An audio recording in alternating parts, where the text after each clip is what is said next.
for freedom taking longer, and cause of that you tend to feel so low. I know our freedom is your greatest hunger. I thought of Biafra keeps your heart aglow. We will walk the line, this hell that we've known with time. Gotta take it away. Just hold on and don't let go. Hold on, do not let go. Just hold on and don't let go. Biafra is just a step away. Just hold on. Hold on, do not let go. Just hold on and don't let go. Biafra is just a step away. Our history has never known no laughter. It's always been this red and black, no green. A nation of these blessed yet hungry people. We shine a brighter light, the world will see. We will touch the skies and set up a throne on high, and reign with.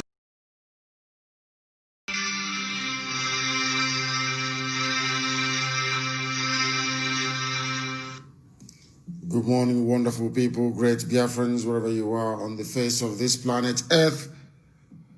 Once again, we welcome you to this live presentation this early morning. Today's date is the 28th day of October in the year of our Most High Elohim 2020. The time now is 4 minutes past 7 a.m. in the land of Biafra. And by the same number of minutes past the top of the hour, regardless of where you are domiciled, we are live and we are direct. And Chukwu Okike Abiyama is our Redeemer. We come to you this very morning with our gospel of redemption, a gospel of hope, a gospel of liberation, and a gospel of revolution. My name is Nnamdi Kanu. I am the leader of the largest mass movement on the face of this very planet Earth right now, the indigenous people of Biafra, IPOB for short. I am also the director of radio, Biafra and Biafra Television, and by the very special grace of the Most High Elohim, a servant of the wonderful people of Biafra. And I also have a new role now, a servant of the brave youths of Nigeria. As it is customary for us to do on this platform, we are going to pray. And after our prayers, we shall delve into our lectures and our presentation this very morning, after which our lines will be opened and I will take some of your calls. As I welcome you this morning, welcome other people as well who are close to you. Good morning, good afternoon, good evening, and good night to some of you. And let us pray.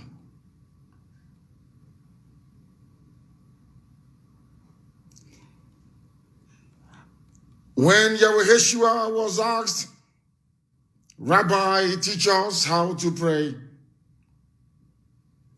he stood up, looked up towards the heavens, and gave every praise to the Most High, because even Jesus himself realized there is none like Elohim in heaven.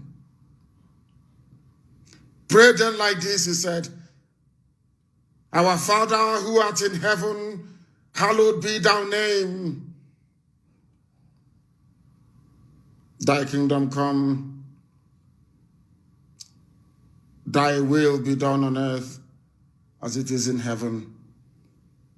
Give us this day our daily bread, and forgive us our sins as we forgive those who sin against us. And please lead us not into temptation, but deliver us from evil. For yours is the kingdom, the power and the glory, forever and ever. He said, that was the prayer of Jesus Christ to the Most High. When they asked him, teach us how to pray. And that was how he prayed. Every adoration belongs to God Almighty in heaven. Every glory is his. And we are maintaining that tradition, the tradition of the ancients here this very morning, by praying accordingly to God Almighty in heaven, as even Jesus Christ himself did. We are live and we are direct. And God is in heaven presiding, and mankind is on this very earth, even bearing us witness. I got up this morning to this very news. I didn't quite know if I'm to believe it or not. But apparently it is believable. It is true. Leave IPOB alone and go after headsmen killing people in River State. Chibika Mechi tells Yesom Wike. These are two Igbo men in Igbo, which is Igbo territory, Igbo land. Both of them have spent years serving the Fulani Janjaweed in the north, as it is now customary for most of our political leaders to do. One of them was responsible for bringing into power an aging, diseased, brutal tyrant. Chibika Mechi used the money belonging to River State to bring in Buhari into power.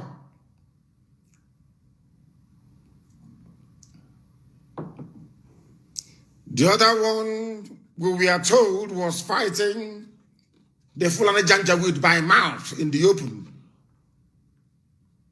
on television. But in actual fact, he is a worse slave than Chibika Mechi. At least Chibika Mechi speaks his mind. I respect him for that. He is not seeking to be politically correct. I don't know if it is as an act of repentance or political expediency, but recently he appears to be making a lot of sense. Or maybe because he knows his master Buhari is dead a long time ago. Leave IPOB alone. If they tell you in this world that Chibika Mechi will rise up, of course, I'm not saying to speak in favor of IPOB, but to offer what I call a common sense solution to the madness that is Yesom Wike. I won't believe it.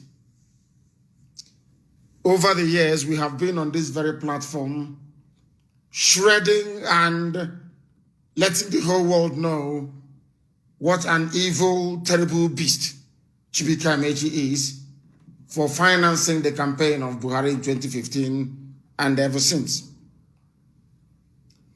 We have been here defending Wike. I defended Wike. I campaigned for him in 2015. We campaigned for him in 2019. IPOB family in Igbocha. We came out and we voted for him. We queued up to make sure that we defended his mandate. And some IPOB family members were lost in the process of defending Wike's mandate. Today, Wike has turned to our oppressors and has now become the oppressor of the people of Biafra. And the man we thought was the reincarnation of Janjaweedism in our land appears to be making a little bit of sense. Leave IPOB alone. The former governor of Rivers State, Chibike Amechi, an Igbo man, Chibike Amechi, Igbo man, IGBO, has faulted the order issued by governor, not governor, he's not a governor, yes, Wike, an Igbo man, but now a full-time Fulani slave, even worse than Amechi. Leave IPOB alone. Chibike Amechi has faulted the order issued by Wike against family members of the indigenous people of Biafra in Iguacha, which they call Port Harcourt and Rivers State. Rivers State. What a useless, ridiculous name. Given to them by Gowon. Given to them by Gowon, courtesy of the British, to take away our original name, to confuse us and to deceive us. Iguacha is now Port Harcourt, named after a white child rapist, an English child rapist, Viscount Harcourt. A child rapist. He rapes children. He died alone and a disgrace. The name that you're bearing, Port Harcourt, is the name that is cursed in England because his favorite is little boys. He likes to rape little boys between the ages of 6 and 14. That is the name you're answering, Port Harcourt. These UG black people, as idiotic as ever. A name that is not in England. A name that brings derision. A name that when you mention it in the royal courts in England, people will think you're insane. That is the name you're answering, Port Harcourt. The name of a pedophile.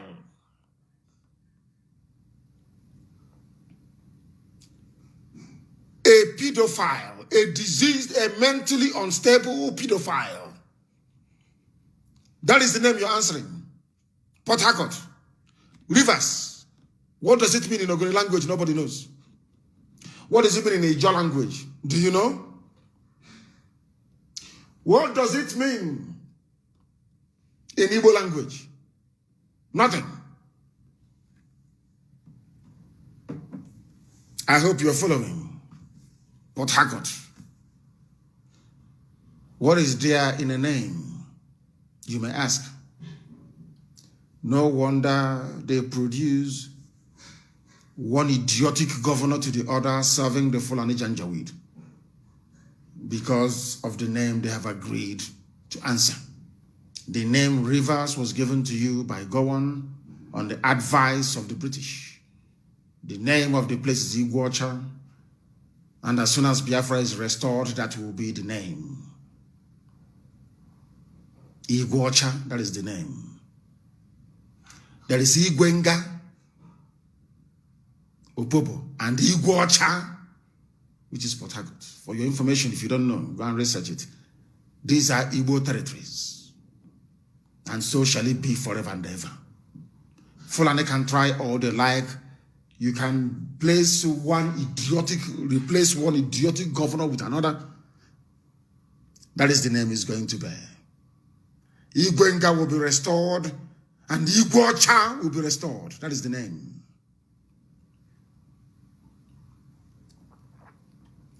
Wike on Monday charged the 23 local government chairmen and youths in the state to fish out IPOB family members. The idiot doesn't know that the local government chairmen and youths in the state are also IPOB. He doesn't even know that he himself is an indigenous person of Biafra, making him also IPOB because he wants to impress the Fulani so that Tambuwal can pick him as vice presidential candidate. Chibika Mechi is the Minister of Transport. He faulted Wike's actions when he spoke in Abuja yesterday. He asked the governor to focus on the real problem in Iguacha and leave IPOB alone. Do you know what Chibika Mechi, who is a full-time Fulani servant, said? You know, sometimes they come to their senses. This was the man who only last week said that the so-called South-South and South-East should come together as one. People are coming back to their senses. But instead, Daily Trust, that is a Fulani newspaper, and some ethnic jingoists in Yoruba land, like Femi Falana, and some perennial idiots and slaves in the East, like Nyawodo. They ganged up to encourage Nyesom Wike to make a complete and total fool of himself. Let me tell you what Chibika Mechi said in his own words. It is very funny that Wike has decided to leave his administrative works to arrest and kill innocent people of Obibo in River State. Innocent people of Obibo he is killing in River State. What have Wike done for Obibo people since he took over as governor of River State? A question I would like Wike to answer. The little Hitler. You know, I hate Igbo governors. From Ifeanyi Okowa to Ibazu to Wike. They're all Igbo. Delta, Rivers, Abia, Ebonyi, Imo, Anambra, Enugu, even Cross River. They're all Igbo, IGBO, Makadi Amama, Igbo.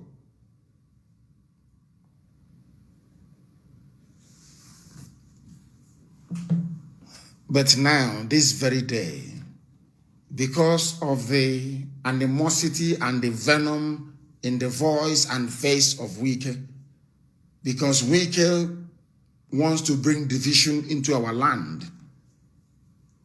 the Southeast governors, we are very hopeless. At least they said they have proscribed IPOB. They never asked anybody to go after their own brothers or their own sisters. What Wike is saying is that a brother can go after a brother, a sister can go after a sister, but meanwhile, Fulani is busy raping, pillaging, and killing our people. Wike, what have you done for Obibo? And you know the funniest thing? A few days ago, when the madman Wike was making the noise that we have now come to expect him to make all the time when he's serving his masters, his Janjaweed masters, he referred to Obibo as Oyibo, O-Y, instead of O-B. And he is an Igbo man. Ikwere people are Igbo people. And they know it. Everybody knows it. But because of abandoned property in Iguacha, because of the same thing that the Fulani did to their own... Oh my God, these people are evil. Fulani came and wanted to divide us, the same thing that Wike is now doing today. Fulani said to Igbo people in Iguacha, take your brother's property from Anambra, from Abia, from Ebonyi, from Enugu, from Delta. Take their properties in Iguacha. Tell them you are not Igbo, that you're Igbo, and we will defend you. We must learn this morning The people, now listen very carefully, please. The person who was instrumental to that abandoned property regime in Iguacha is an Ogoni man. And believe it or not, Ogoni people are not distinct as some of them claim to be. Ogoni is also an Igbo clan, the same way you have Ngwa today. It's how you have Ogoni. They are Igbo people. The same way you have Ngwa as a clan. Ngwa is the biggest clan you have in Biafra land, the biggest Igbo clan. Ngwa started all the way from Montenga. And to Iguacha. To Okwa. Okwa is called Okwangwa. Okwa is Ngwa land. The same way you have, what's it called, Ogoni land. Ogoni. And do you know the funniest thing? I want to give people the history of the confusion in the so-called River State and the stupidity of some people. Based on what Chibike Amechi said. This history, I kept giving this lecture over the years until Igbo people realized that indeed they are Igbo after all. Now listen very carefully. Who created abandoned property? A man called Ken Saro-Wiwa, who is today, he died a freedom fighter, and we commend that. But you know me, I always tell you the truth. It may be very bitter, but it is the truth, and I will preach it. There is something some of you do not know. The person that brought division into our land is Ken Saro-Wiwa. Edwin Clark. Pay attention, please. Ken Saro-Wiwa and Edwin Clark. It is not good to speak ill of the dead, but the truth must be spoken. And the Wike is continuing in the footsteps of Ken Saro-Wiwa, and he will meet the same end as Ken Saro-Wiwa if he doesn't take time. I know he's listening. They all listen. And this goes to all the governors of the so-called South, South, and Southeast. You must pay attention. Ken Saro-Wiwa and Edwin Clark brought division into the old Eastern region. Ken Saro-Wiwa was at my alma mater, of course, the finest secondary school in the world in those days, Government College Omai. He was there. So also was Cyprian Ekwensi. So also was Chinua Achebe.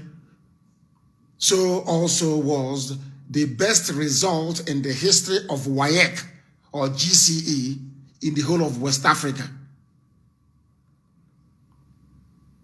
The late Dr. J.O.J. Okezie. J.O.J. Okezie made the best result in the history of WAEC and GCE in the whole of West Africa. Till today, his result has not been broken by anybody.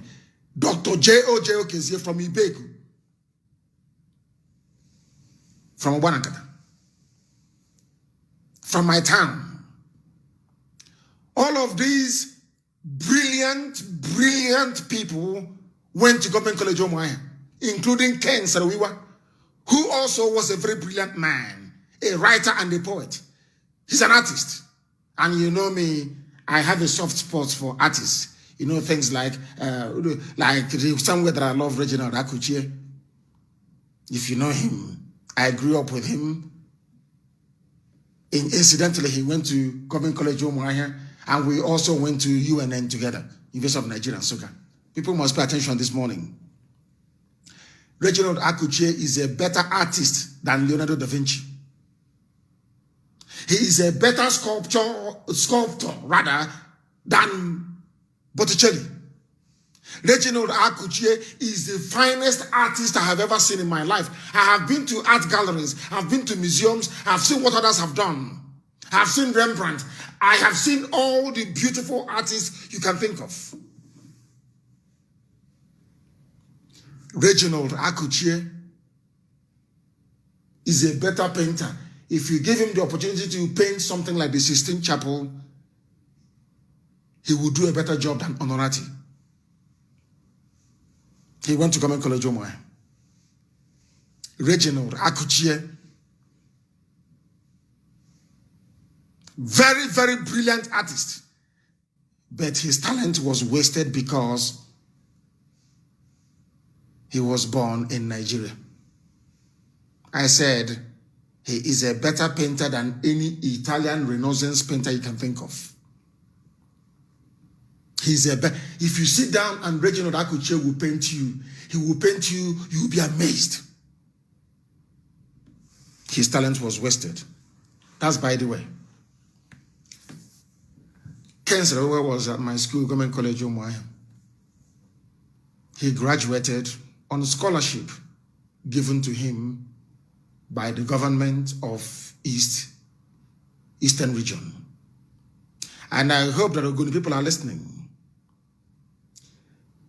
The man who gave Ken Sarawiwa, or under whose regime Ken Sarawiwa's brilliance was recognized, is an Igbo man by the name Dr. Michael Obara. Ken Sarawiwa went to school, left Government College Omoy, and became a very wonderful man. There is a motto at my school, in unum lucent, which means, may we shine as one. Every Omoyan knows that. Ken Sarawiwa left and never shone as one because there is something called Nkwa when in school, in those days. It's only boys' school, and it is a boarding school built by a man called Robert Fisher, apparently a Scottish man. And we are not allowed to go out. If you come into Government College, you don't go out. You stay in boarding in your hostels or in your dormitories, and then you go to class and all the rest of it. It was modeled along English public schools, like English grammar schools, the boarding ones, that is. There is a house in Government College called Kent House. We have Kent House. We have Simpson House. All white people on the Ocha. I was in Cousin's house. Cousins was the guy that wrote the biology textbook, a white man, Cousins. We had Niger House. We had Wareham House, another white man. To the left of Cousins' house is Wareham House. We had all these white principals and white people all over the place.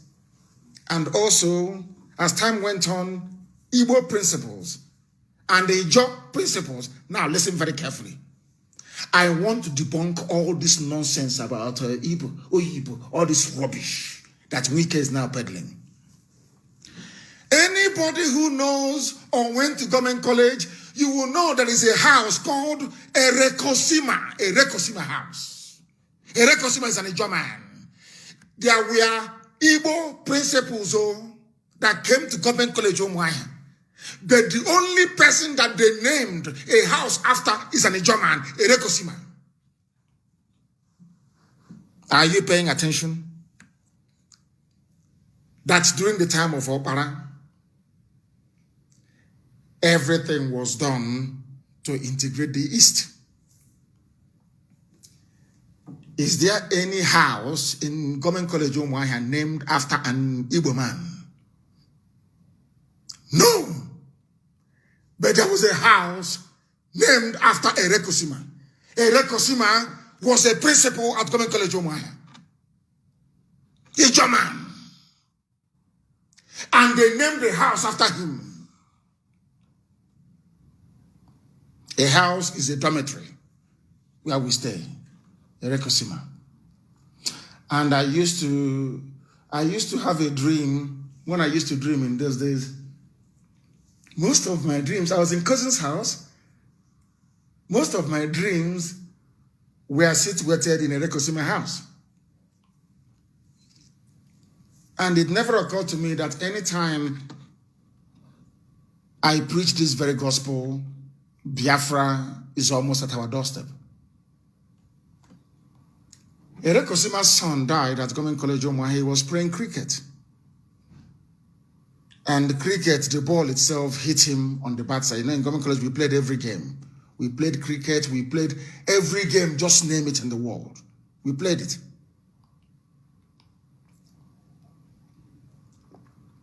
We played hockey, we played cricket, we played tennis. What's it we didn't play at Government College Omwa? Everything we played. Not now, it's like a glorified primary school. Erekosima's son also went to Government College Omwa, but he died, unfortunately, because the cricket ball, when they were playing cricket, the cricket hit his scrotum and shattered his testicles, and he died. So after that, they made it compulsory. You must wear a guard to protect your private part before you go out to play cricket. We played cricket at school. Oh my goodness. Do you know Ken Serewa was there? Ken Serewa went to Government College Omwa, came out, became a very successful man. And one day we had a dance, Ongwa, during his time at school. They invited, was it Holy Rosary? Not Holy Rosary Omwa because they were too small for us. We used to go to Ojumbo, you know, where they are the girls that they used to bring to us in those days to dance with. After we have a debate, and after the debate, you dance. As they were dancing, I've forgotten the name of the girls' school that they asked to come. I don't know if it is girls from Stella Maris in Igbo. No, I don't think so. It was a girls' school, or was it here? I can't remember. A girls' school was invited from Igbo land to come to Government College to debate, because we debate. You know, at Omwaya, we speak very good English. Of course we do. We debate, and after the debate, then you have a dance afterwards. And all the teachers and the principal, they will leave, and the boys will have fun with the girls, just dancing or nothing more. Do you know that they invited a girls' school to Government College Omwahia for a dance? And Ken Serewa went to one of the girls and said to her, "Excuse me, dance, I want to dance with you." And the girl said no.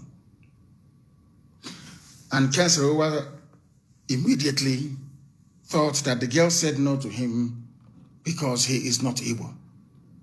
I am giving you factual history. I am sure that Ken Serewa's son, if the father was somebody who, as my father did, to tell you what happened during their time, must have told the children this story. A girl said no, an Igbo girl said no to dance with him. And Ken Serewa muttered to himself because he's Igbo. That's why the Igbo girl did not want to dance with him, because he's Ogoni and the girl is Igbo. Nobody knew that Ken Serewa took that thing away and left Government College Omwahia, became a successful man, and was still harboring that hatred for Igbo people that gave him free education. Allowed him to go to the finest secondary school there is. Ken Serewa had bitterness in him. And during the war, Ken Serewa found an opportunity to revenge, because an Igbo girl refused to dance with him. And he joined the Nigerian army, and he served with Abacha. Abacha became his close friend. After the war, Ken Serewa wanted, not only did he join Nigeria to fight Biafra, the bitterness was still lingering in him. He went and convinced Abacha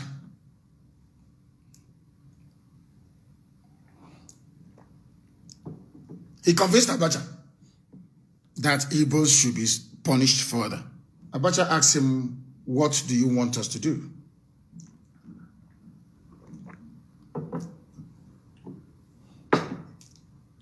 Ken Serewa told Abacha that all the properties in Igwocha belonging to Igbo people from across Imo River. Listen carefully. Because Obi Igbo, the heart of Igbo nation is in Iguacha. Obi Igbo. That is why they neglected. That is even the reason why Wike neglected it. You must pay attention this morning, please. I beg of you. He said all those across the water, they must lose their properties in Iguacha. And we are going to give it to local people. Those local people, not minding that they're Igbo people, we are going to tell them that they are different. Me, I'm an Ogoni man. We are going to tell Igbo people that they are not Igbo. And because Igbo people from across the water came to Iguacha and became successful, bought land and built houses, we are going to give those houses to Igbo people. And then we tell Igbo that you're not Igbo.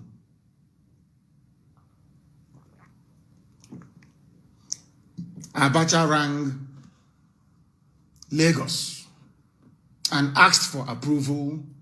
The approval was given. Because when that suggestion came and was being discussed in Lagos, you know that the British government, they hear everything that you say. They told the British said, okay, very good. That is how we are going to divide them. That is how we are going to deny the Igbo people access to the sea by making sure that the Igbo people that live by the sea see themselves as non-Igbos. A very simple, very clever plan. Because Iguacha Seaport is there. And that land is owned by Igbo people. Owned, which is Igbo, of course, owned by Igbo people.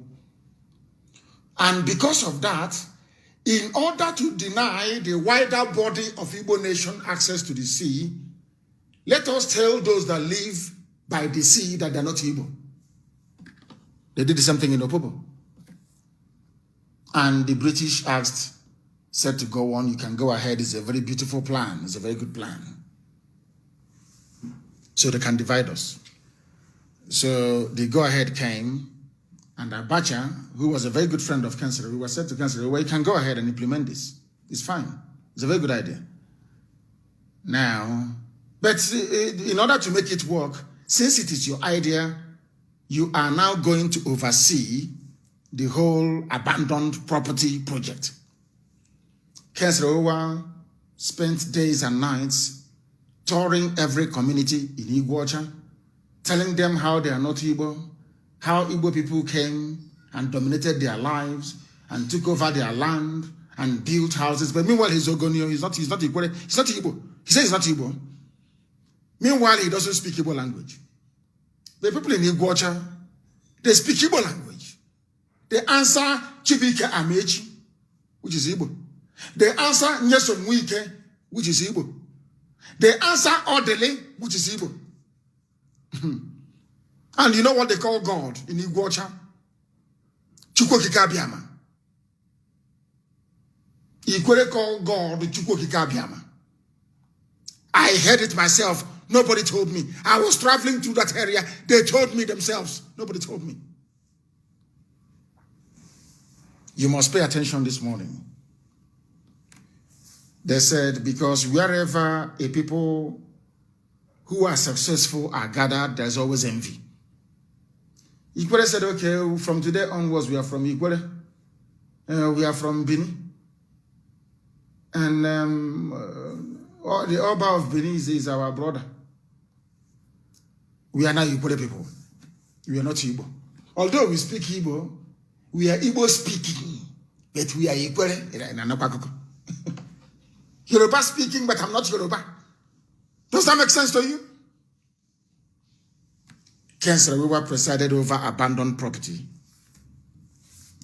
He was the one, despite benefiting from a scholarship granted to him by an Igbo man, despite going to a very beautiful school in Igbo land, because he could have gone to Okrika Grammar School. He could have gone to Stella Maris in Iguacha.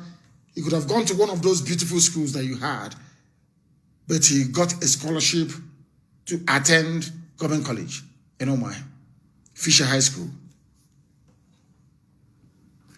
for free. He now came back to wreak revenge because a girl refused to dance with him. Are you listening?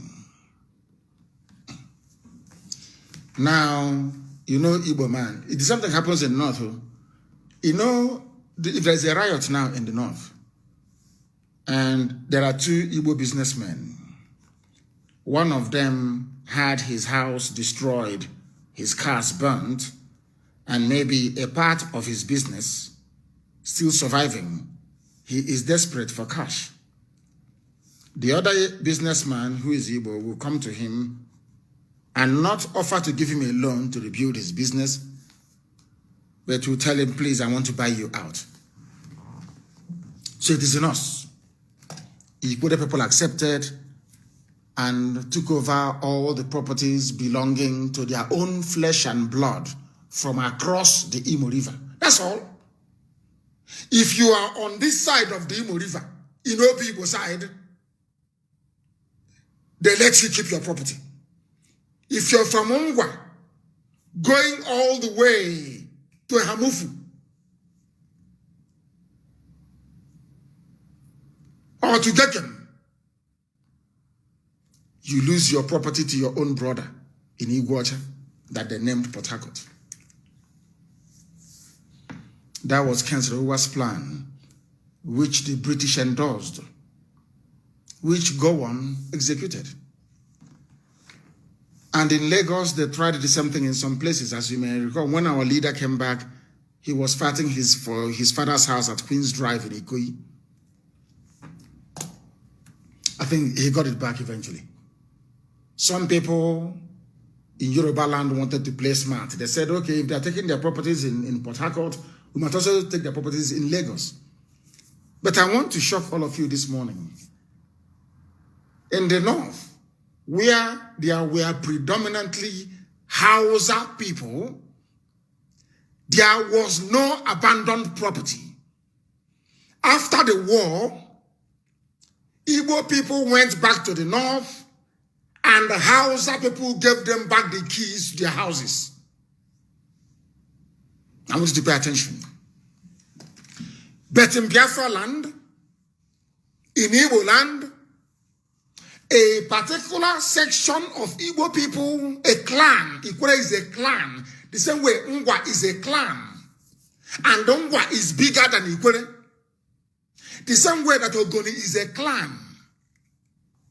One clan in Igbo land decided to jettison their identity because of their brother's property. But in Hausa land in the north, Hausa people, because Fulani was busy moving cattle in the bush, Hausa people gave back the keys to Igbo properties back to the owners when they came back after the war. Now the divide and rule has set in. Ken Sarawa was working with Abacha. Very, very well. The same thing now that Wike is doing. Another Ijaw man came into power. I will call him even an Igbo man because his name is Melford Okilo. Or is it Okiro? Is it Melford? Let me get his full correct name. The MPN governor. They said they will vote MP and they will not vote for Zeke. All of those, I call them the Gowon created states. You know, Lugard created Nigeria. People that call themselves Nigeria were created by Gowon. The people created by Gowon. Oh dear me. Things are happening. There are so many things you people don't know about the zoo. The reason why we are suffering today was because an Igbo girl refused to dance with Ken Sarawiwa. That is why we can say this rubbish today. That is the genesis of the problem. After all, the man that knew history and told Ojukwu about our name, Biafra. He's an Ejo man, Ejo. The same place with the bloated pig. The same place with Ankyo Briggs. The same place with Edwin Clark. The man who said our name is Biafra is not an Igbo man. He's an Ejo man, Ejo.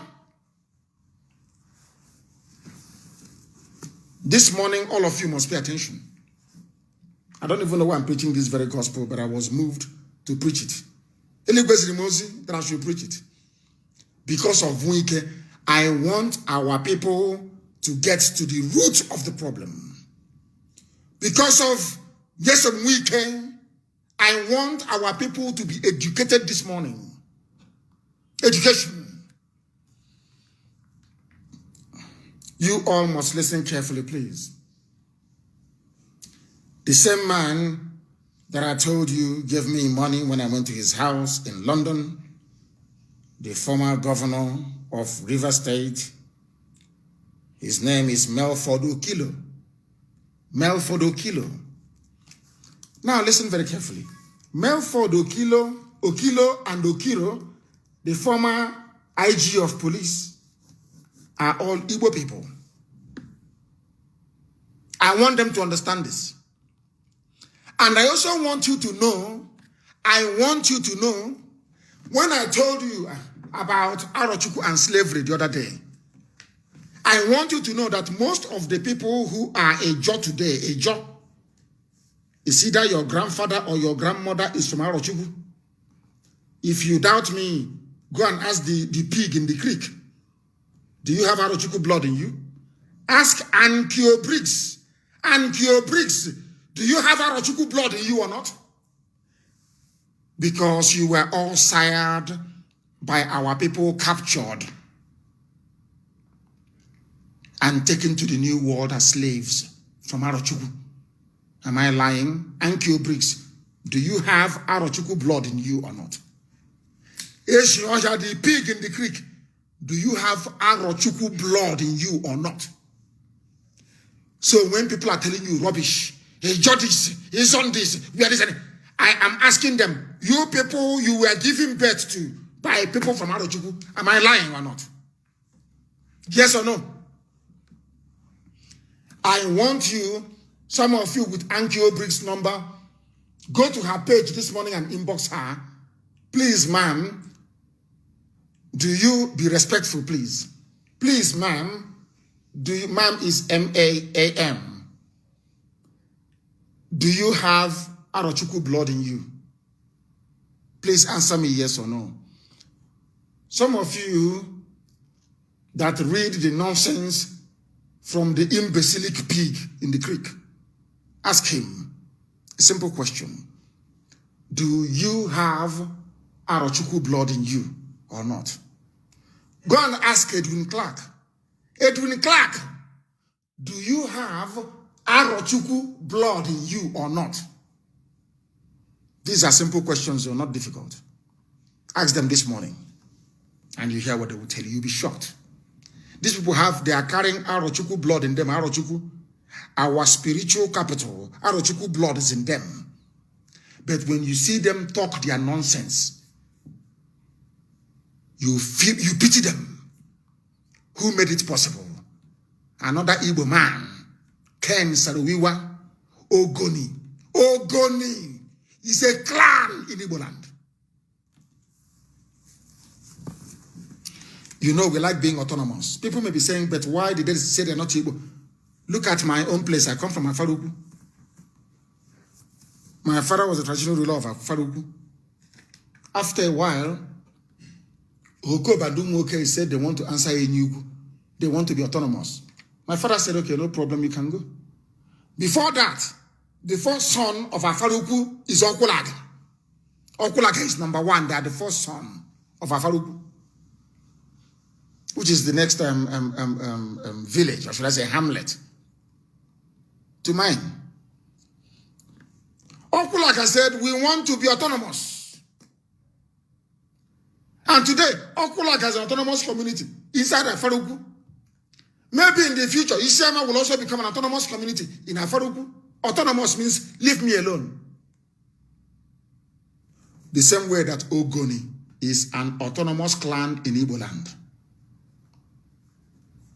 Are you listening to me? Somebody who is an Igbo man decided to be autonomous because a girl refused to dance with him. And he took that bitterness to corrupt and poison the minds of other people, like the Ikwere people,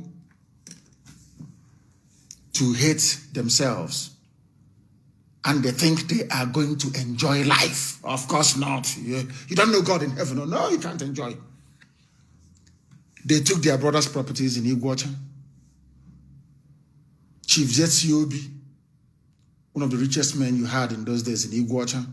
My own grand uncle, Dudukoro, Chief Alozie. Who doesn't know him? Chief Alozie owns from Obibo to oil mill on the right. He owns it, Chief Alozie. Who doesn't know him? In Iguacha. Oh dear. Chief Zetsiobi's properties were taken. My uncle's properties were taken. These are one of the richest people that you had. My uncle, De Jacob, studied in America. When he was traveling from Omuahia railway station, when he traveled because he went by ship. He traveled from Omuahia. De Jacob traveled, Jacob Alozie traveled from Omuahia railway station in Ibek, all the way to Iguacha to board a ship to go to the US to study. His father, Chief Alozie, hired one coach for him, an entire train, an entire coach. Only De Jacob was in it with his servants. All the way to Iguacha.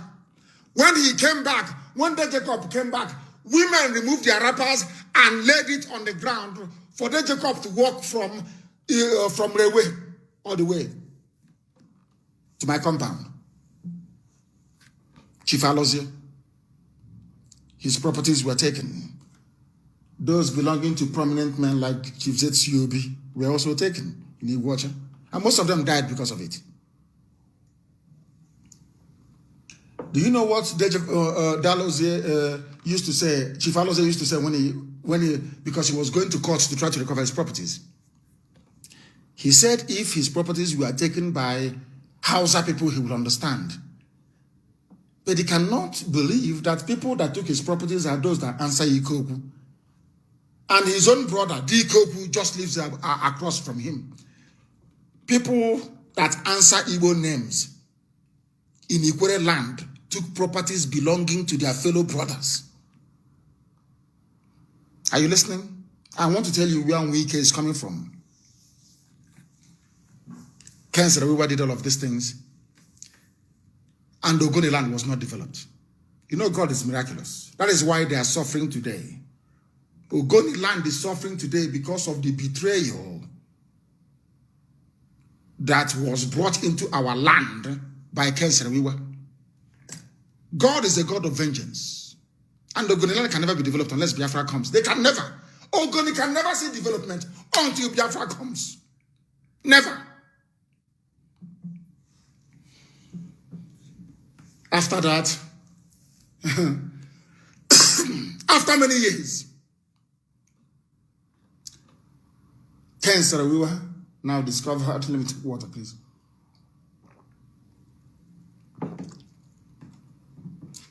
After many years, Kensarawiwa discovered the grand plan of the Fulani. I want to tell you how miraculous God is. Under the regime of his good friend, Sani Abacha, he started the agitation, the Ogoni Bill of Rights.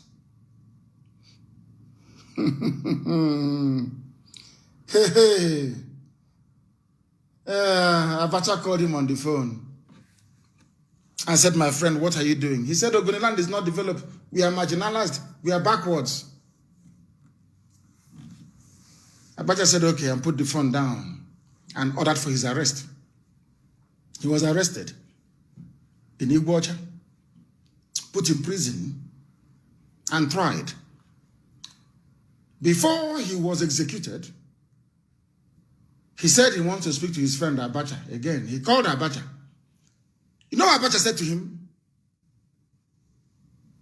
You are fighting me in my administration the same way you fought your brothers, the Igbos. You want to betray me the same way you betrayed the Igbos, but I will teach you a lesson. I will tell you I am not the Igbo people that you betrayed. Abacha gave the order and Ken Saro-Wiwa was hanged. Ask anybody if they keep records of telephone conversations between a president or head of state in Nigeria and people, you will see it there. We have all the information. Ken Saro-Wiwa was broken. Abacha said to him, you betrayed your people. I am your friend. I am the head of state, and you want to betray me, and for that I am going to kill you. And Abacha killed him. Because he betrayed his people. You think the Fulanis are not smart? Or the Janjaweed from the north, you think they're not smart? Once they are Kenyan word, that's why they can never give him anything. They know he betrayed his people.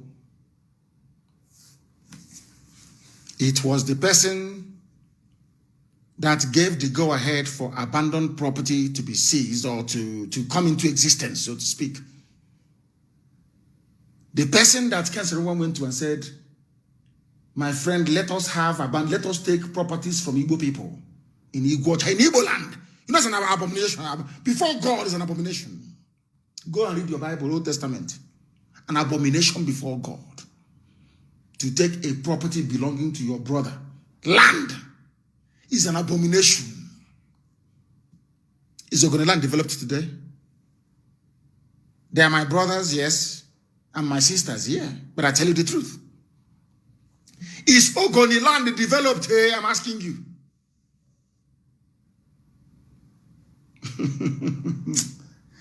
Edwin Clark, another traitor. Is your land developed? Traitor. Is your land developed? Ogoni land is polluted. They are campaigning all over the world, championing it because of the sins of Ken Saro-Wiwa. Some of them said, oh, we are not Igbo. We are Ogoni people. But how many are you? Where did you come from? Where do you come from? How can you be in the middle of nowhere and say you are a separate nation?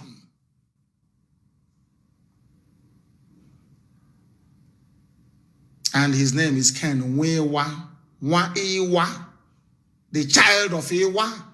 Wewa, they changed it to Wewa, W-I-W-A. They think we don't know that they're Igbo people. You can be autonomous all you like. Ngwa can wake up tomorrow and say we are autonomous from Igbo. We are not Igbo. We are Ngwa people. Nobody can begrudge them. Now, after successfully dividing our people through Ken Saro-Wiwa and Edwin Clark, a traitor to the core.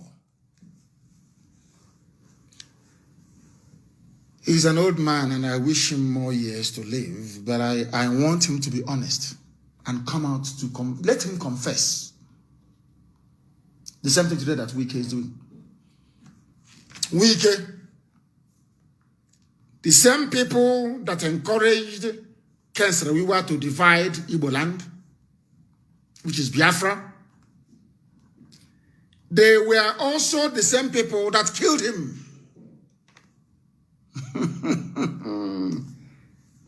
Did any Igbo man kill Ken Saro-Wiwa? And when our late eternal leader came to London, I said to him, why did you not intervene when they arrested Ken Saro-Wiwa? You could have mobilized the entire Igbo nation, which is Biafra itself, to campaign and to pressure Abacha not to kill your brother, Ken Saro-Wiwa. He said to me that what Ken Saro-Wiwa did was unpardonable. That it was God that punished him. That he was in no place to intervene.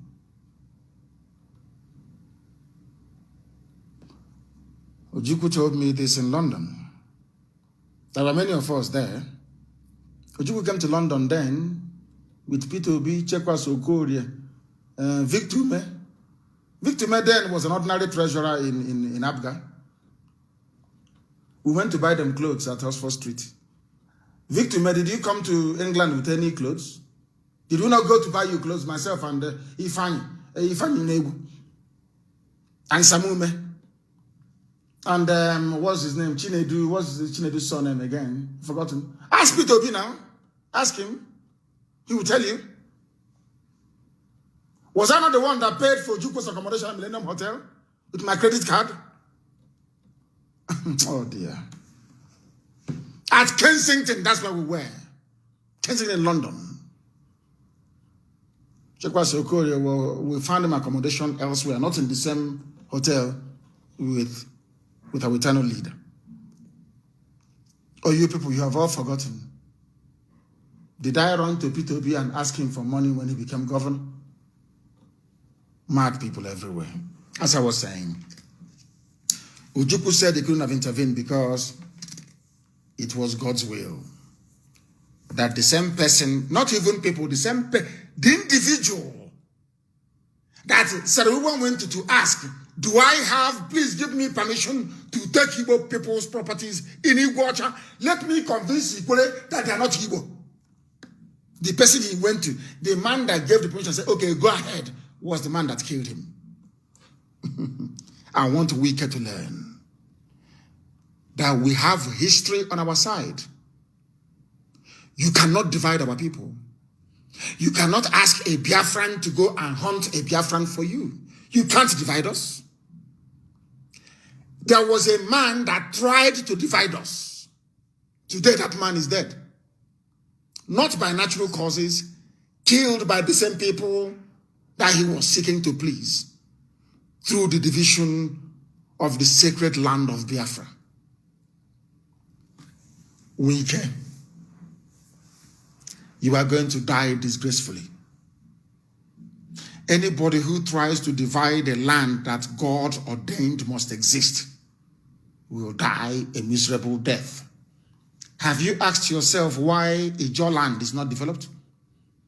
Why our mothers go to the creek to drink from the same water that they go to toilet in? Have you asked yourself why? You people, you play with God. You don't know Chukwu Okike Abiama. You don't know. Some of you don't know because you're not in the spirit. Ijaw, do you think if you remove yourself from Biafra, you'll be developed? Fulani will swallow you overnight. I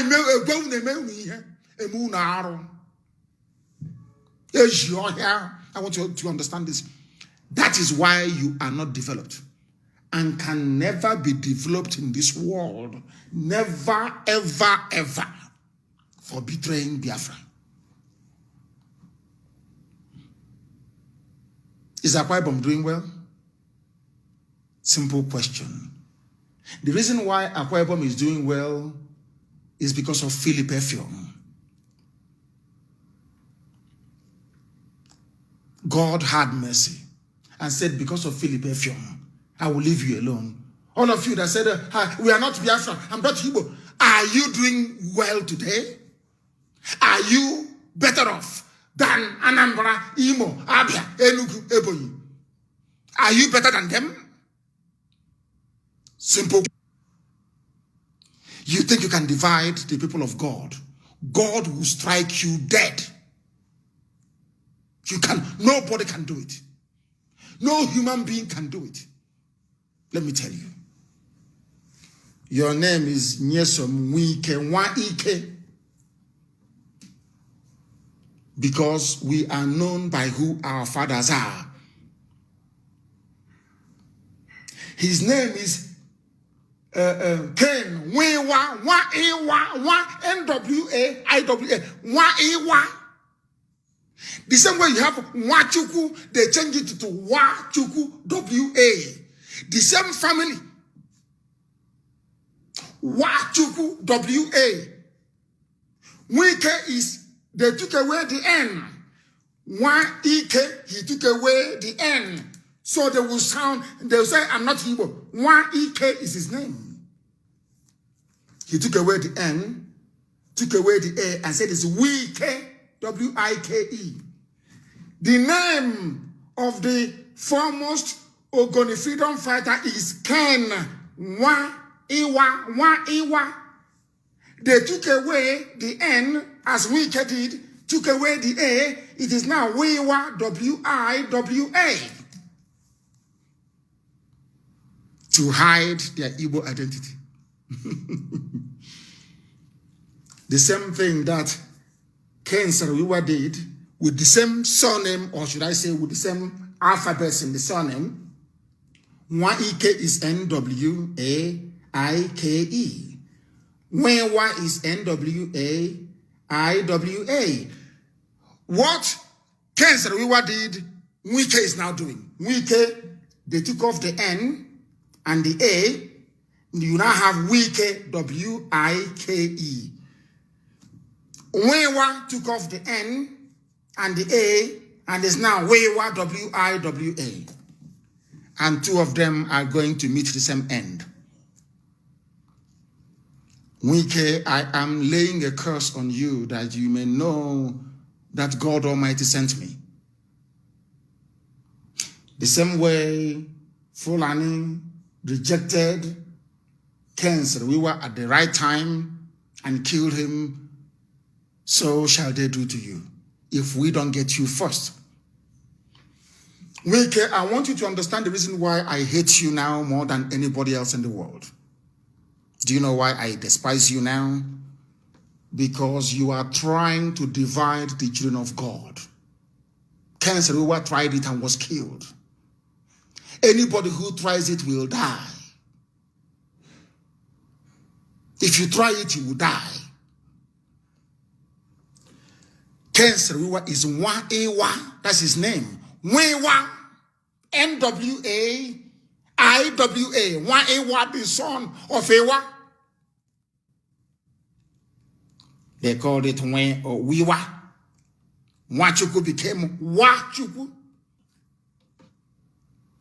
People are fools. You see, my people are not well in the brain. You reject a name that God Almighty gave to you in order to please Fulani. Ken Sarawiwa and the Fulani killed him.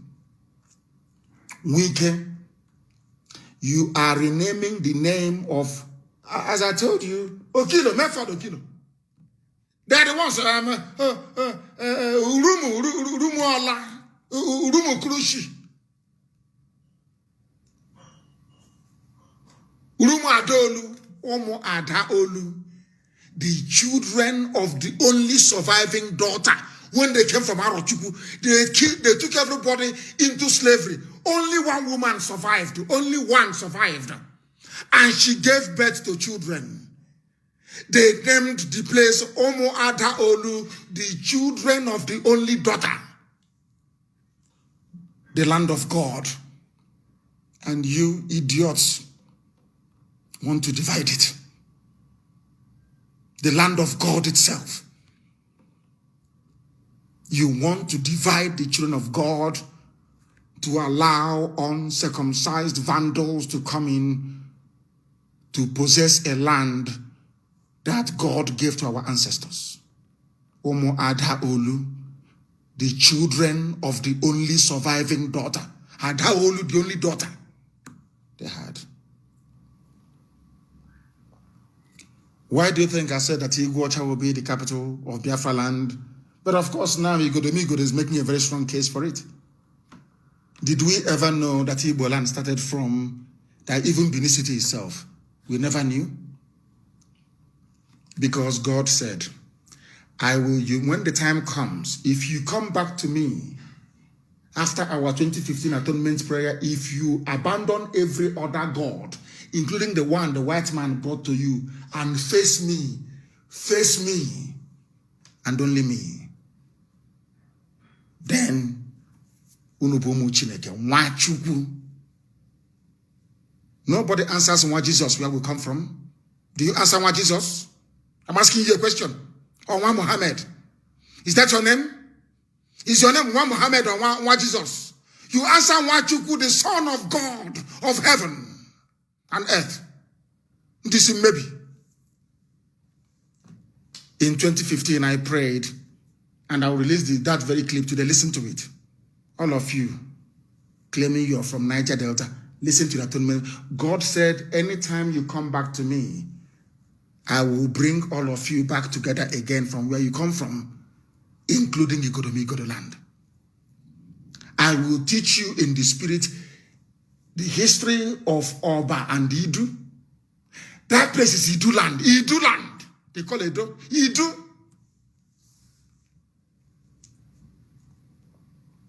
Ubiaja, they call Eshan. Igbo people. I-G-B-O. Igbo. Why haven't you thought about this before? They divide you to conquer you. When Kesrewa thought that he was doing that thing, they became autonomous, and he was the most educated man there. They became autonomous. He never told Ogoni people. I went to school with Igbo people. If at all he claims he's not Igbo anymore. The scholarship that I went to school with was given to me by an Igbo man. Are you listening? Oh dear. Who built Iguacha? I want people to go and do you know that Shell was in Owerri? Shell was in Owerri. And the Igbo, they had sense in those days, intelligent men. Hi! May Elohim bless them. Igbo State Union. Before the war, they were an authority unto themselves. You will pack your bags from Omuahia, you travel to Zaria. Upon getting to Zaria, you speak Igbo. Awasa will take you to an Igbo man's house, and they will take you to their chairman, and they will give you where to sleep. And by the next day, you start work. When I think of Igbo land before the war, tears come to my eyes. I'm telling you. The mere fact that you are in Bauchi and you speak Igbo, every Igbo person around there is your brother and your sister. If they're older than you, they are your uncles. You call them dead. If they are the age of your father, you call them father. Let me tell you what happened in America. I was in the US. I think it was early this year or was it last year? I can't remember. It was somebody should tell me. It was early this year. I was in the US. I was in a town hall meeting in Chicago. And a girl came to me. We were taking pictures. And the girl came to me and said, and I said to them, why don't you marry each other in America? Why don't you organize a ball once you leave college? They organize a ball for all of you Biafran people to meet together, and then your sons will meet your daughters and you can intermarry. One of them came to me and said to me, she didn't know when she said to me, uncle, do you know the problem we had? Why we never intermarried or married each other? And I said, no. She said to me, because when we were growing up, our parents will introduce the fathers and the mothers of the people we are supposed to marry as our uncles and our aunties. Do you understand? You know the way we are. In England, once you speak Igbo, to Nnamdi and Nnamdi came, this is your uncle. That's where we are. And we didn't know that these kids, they had it in their brain. I cannot go and date the child of my uncle or my aunt, although they're not from the same village. And so she said to me that the problem is from our parents. They introduced us to everybody as our uncle and our aunt. And I said to her, that is how we are as a people. If I leave Omuahia and I travel to Ngwaland in Aba, every Omuahia person is my brother and my sister. Now, if I leave Ngwao and I travel to, say, Ondo State, every Igbo person in Ondo State is my brother and my sister and my uncle and my father and my mother. That is the way we are as a people. It doesn't mean you cannot marry them. She was shocked.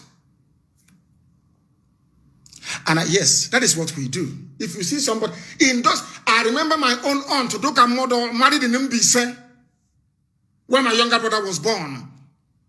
My own aunt, my father's immediate younger sister. When I said I was in Aba, I was with her when I was going to primary school in Aba. Helen is her name. My aunt. My aunt will say to me, please, we were staying at Abai Omocham then. I went to go and see them from government college. I went to on a weekend. She said to me, take this thing and go and give to my sister. And I asked her, who is that your sister? She said, that's Ubakala woman there. Ubakala is not Ibeku. I don't know who the woman is. But because she is from Umuahia, living in Aba, she became my aunt automatically. And in America, they are saying, how can I then go and marry my aunt's child? That means that boy is my relative.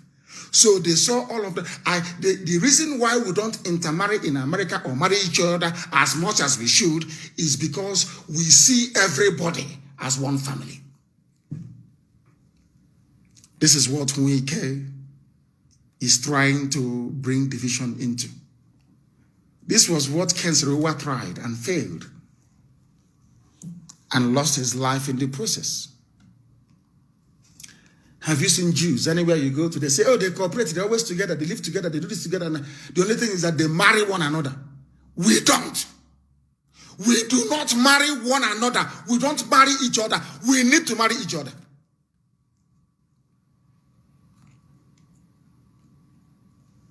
We need to marry each other more. Do you know Margaret Ekpo, where she comes from?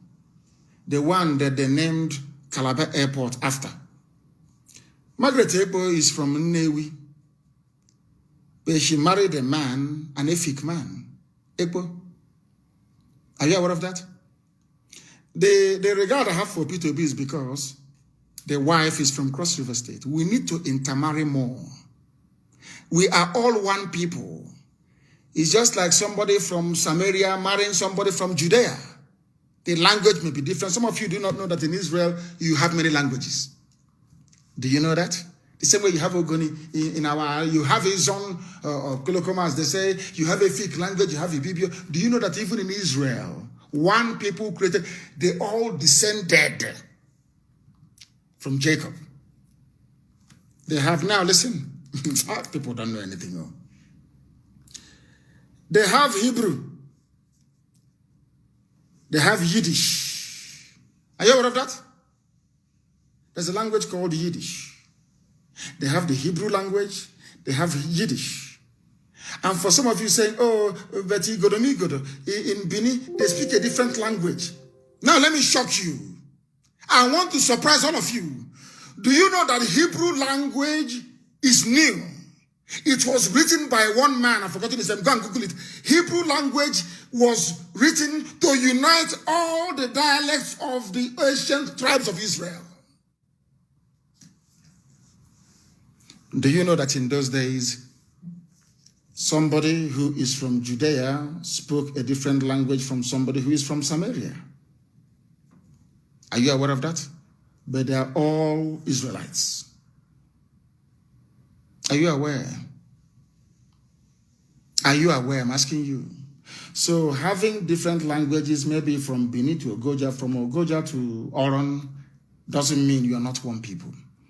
That was why a man, let me actually Google it, how the history of the Hebrew language.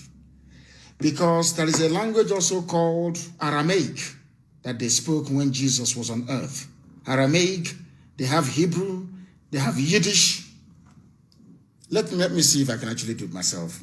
Whilst we are still, I don't know what came over me this morning to preach this gospel. I have no idea. It's wicked, and because of what Chibi Kameji said. You are not pursuing Fulani killers and headsmen. You are pursuing your own brothers, that the Fulani headsmen may kill them. Let me try and see if I can get it. The history of the Hebrew language. People don't know anything.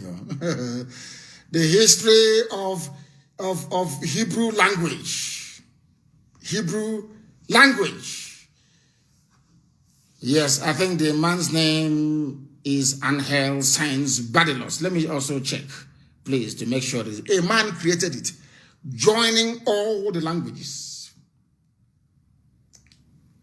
Of course, a history of the Hebrew language is a comprehensive description of Hebrew from its Semitic origins and the earliest settlement of Israelite tribes in Canaan to the present day.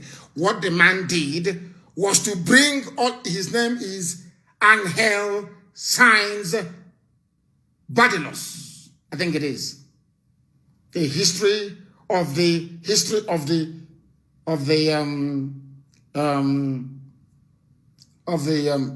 Hebrew language. Go and read it up.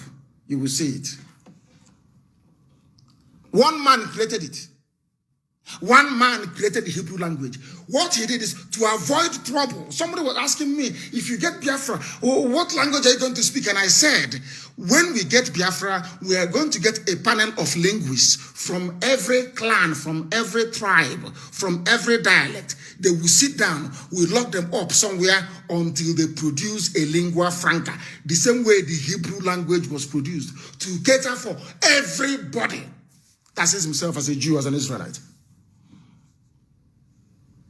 Do you see how what Ugo Kikabiama is doing? Replicating what has gone before in our present time. Wike, for attempting to divide the house of God, you will die disgracefully. I lay a curse on you today. You will die shamefully and disgracefully. You are from Satan. You are from darkness. You can say anything you like about us. You can even condemn us. That was why I warned Umahi. Umahi tried to bring this, the same nonsense Umahi tried to do in Ebonyi State. Tried to tell me Ebonyi State is not Biafra, Ebonyi State is not Igbo. What have you people done for us? That idiot did not know about a man called Dr. Kanu from Ebonyi State. A pillar. A man of great honor.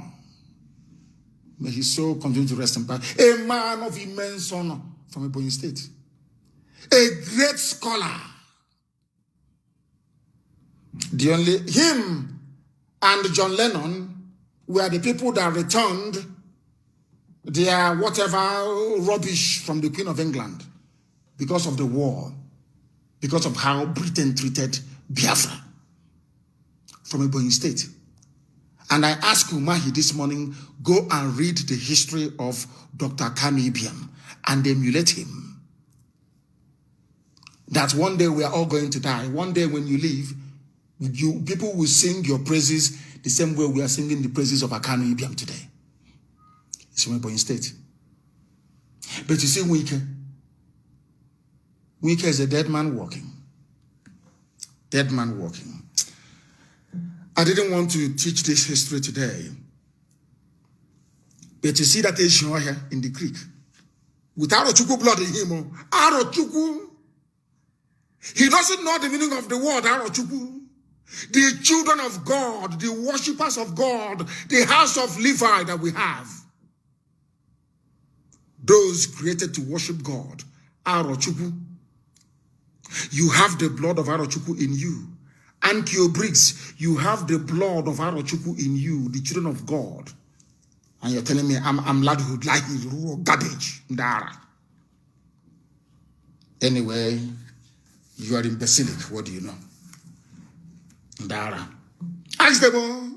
Hey, we don't want Biafra. This is your Biafra. Ask them, do you have Arochukwu blood in you or not? If you doubt me, we do a DNA sequencing. We see if you and I share the same ancestry or not. Mad people. You think that different language means you're a different person. Stupid fools who don't read history. People who are badly educated.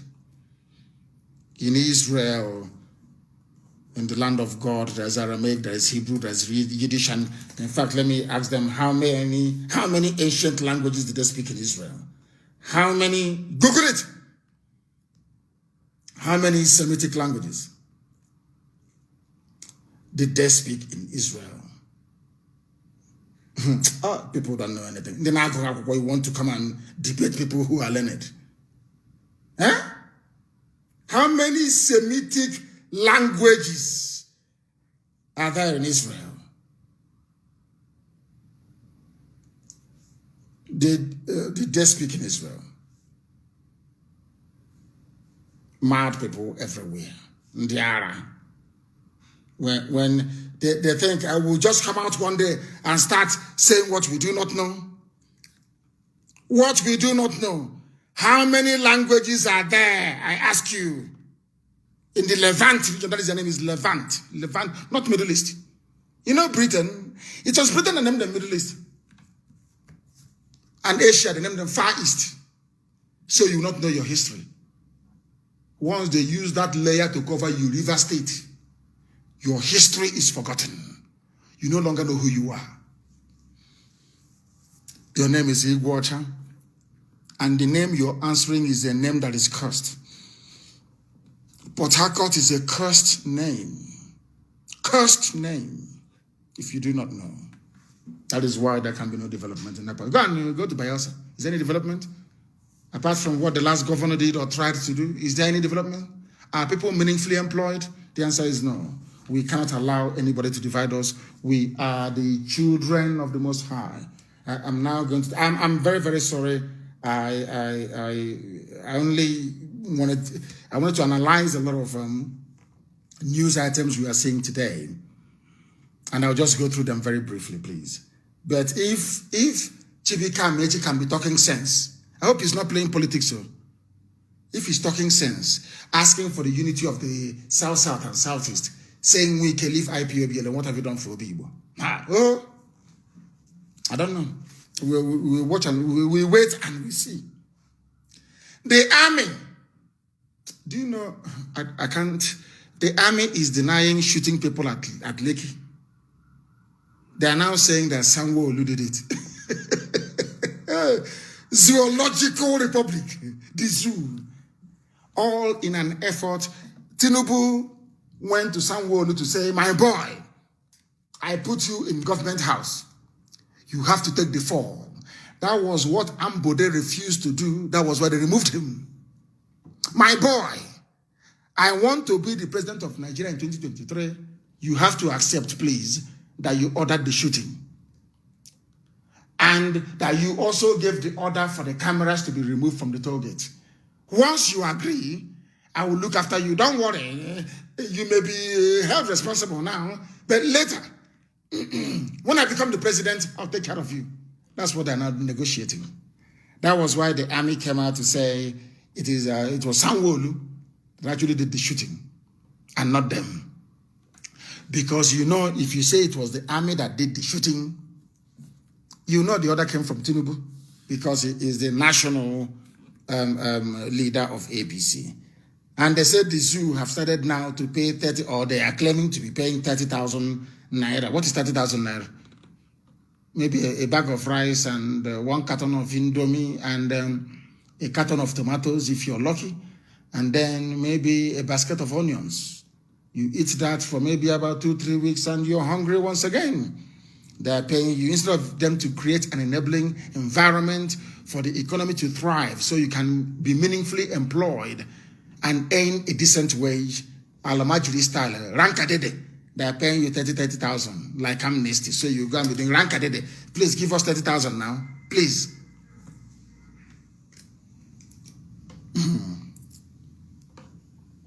And as the Southeast governors and South governors are faffing about and fooling about, Amotekun is recruiting a more 1,500 personnel. And Yoruba land is developed, relatively speaking, of course, compared to the others. They damn the Fulani Janjaweed and do what they want to do to secure their land. Do you understand that now? They think the protests have ended, they are mad. We are entering into a new phase of a proper revolution when these children pour out on the streets again, politicians, you better run, because they are coming. And for those of you in the army wishing to join young Nigerian youths,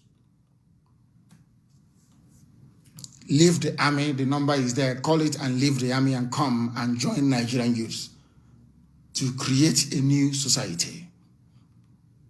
Now is the time. Now is the time. Makinde orders recruitment of 1,500 officers to kickstart Hamoteku in his own state. The governors in the east are busy inviting the army to come. Do you know it's the governors that pay for the army, that paid for the army to come during Operation Patton Dance 1, 2, 3, and 4? Are you aware of that? If you're a governor, you pay for the army, you rent army to come. Compared to Yoruba governors. Yoruba governors are recruiting their own people to provide security in Yoruba land. Igbo governors are busy inviting Fulani killers from Gambia, from Mali, with police uniform to come to their land to kill their own people. And you say we shouldn't hate them. Oh, please. Oh, please. Oh, please. The revolution is coming and nobody can stop it. You know the number to call if you are in the army and you want to leave the army to come and join the people. Somebody said we should add the police. And another person said no, they'll start taking bribe from those who are coming to serve. They'll be there saying, no, pay us bribe before we accept you. They'll be collecting money. So they said we shouldn't add the police because the police is irredeemably corrupt. Police, hey, they'll become informants for the zoo. For the zoo, they'll become informants for the zoo. The salary of a senator in Nigeria is over 1 million naira every blessed day. And what do they do? Nothing. Nothing, absolutely nothing. And that is why the zoo must fall. I thank you all very much for listening this morning. But let me see if I can take some of your calls. The only call we can take today is via Signal. And the number to call is Signal, is an app. Download it. Signal is the best. It's clearer and it's safer. +44 7761 825 346. I repeat, +44 7761 82 5346. That is the number to call. That is the number to call. They said there's a security alert somewhere. Nigeria Army has blocked the road again by Yam Zone, and they're stopping every vehicle and picking up every person there. They only allow the women to continue. Is okay, and is people aware of this? Is okay, are aware of what the army is doing in Aba? And why are you writing to me? We outnumber them. You kill them. Attack them and kill them. Because they take these people and they go and kill them somewhere else and hide their bodies. Attack them before they attack you. You people are foolish. You keep writing rubbish to me. Attack them. Yeah, at Yam. Kill them there. Kill them. Let them die. You allow them, they set up roadblock and they're taking you and you start talking rubbish and writing nonsense to me. The caller on Signal, can you hear me? Yes, I can hear you. What is your name and where are you calling us from? My name is Nnamdi. I was the one that called 2 days ago that quoted the Bible, Isaiah 43 verse 6. Okay, go ahead. Go ahead, please. Yes. Okay, sir. Now I want to just put some things I got to. I found out that there's some things I noticed I want to get your attention to. Yes. It's about the engineers of your station. If they can try to always put up the mic when you finish your broadcast and after our Biafran national anthem, if they just put it off, because sometimes I notice that I heard some noise in the background, so that we don't put out some information that is not necessary to go out. Immediately the broadcast finish, you finish, and after the national anthem, immediately to at least 2 seconds to just put it off. I noticed that, so I just wanted to bring your attention to that, to your engineers. Thank you very much. And we have noted that. Thank you very, very much. I was laughing at that. I have some other things to... Please go ahead. Permit me, sir. Go ahead. Yeah, this is about security, but it's not like it's a public, it should be a public information, but it's about security. And this goes to everybody all around the world. It doesn't matter where you are. For monitoring, so people that now, the telephones that are being monitored, there is a code. It's a factory settings code. It's just for any phone. It doesn't matter where you are. And it don't have to be in Nigeria, anywhere in the world. If you permit me, sir, I can release the code. Release it, of course, release it. Very good. Thank you, sir. The code is, if you're listening, whatever phone you're using, you just dial it, go to your dial, put hash, you just put star, hash, 61, hash, and then you send it.